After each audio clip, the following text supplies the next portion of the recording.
Hello guys, welcome to this new video tutorial.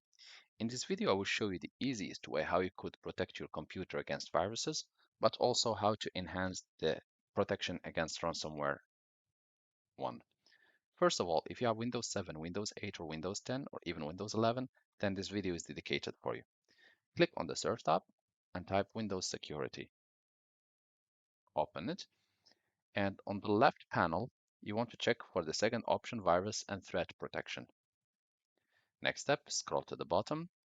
You will see Virus and Threat Protection is the second big title. You want to click Manage Settings.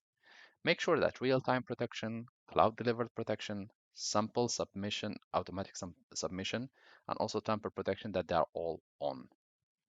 Next step, you want to go to Protection Updates. Make sure that you are connected to the internet and click Check for Updates.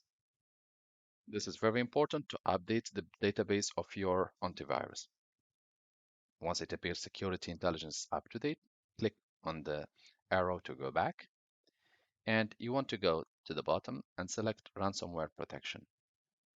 Next step, click Control File or Folder Access, turn it on, and click Yes. As a final step, what you want to do, you want maybe to go back and click a quick scan so that your computer scans for viruses. This may take few seconds to up to few minutes based on how fast is your computer and how much data you have in it.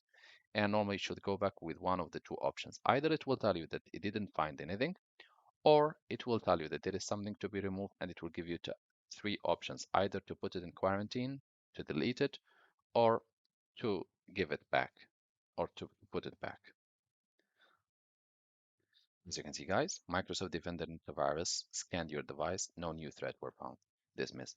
If you want, you can also go for scan options, and you can select either a full scan, custom scan if you want to scan a specific folder or specific area, or Microsoft Defender Antivirus Offline Scan. This will restart your computer and scan your computer offline, and this is very useful when it comes to removing existing already viruses, or if you have any doubt that your computer has been infected.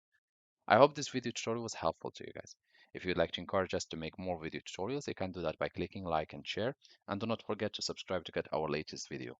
If in any case you are still facing any issues, you can always write us a comment or send us an email, and we'll do our best to help you.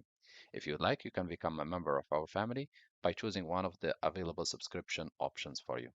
Thank you guys for watching, and talk to you soon.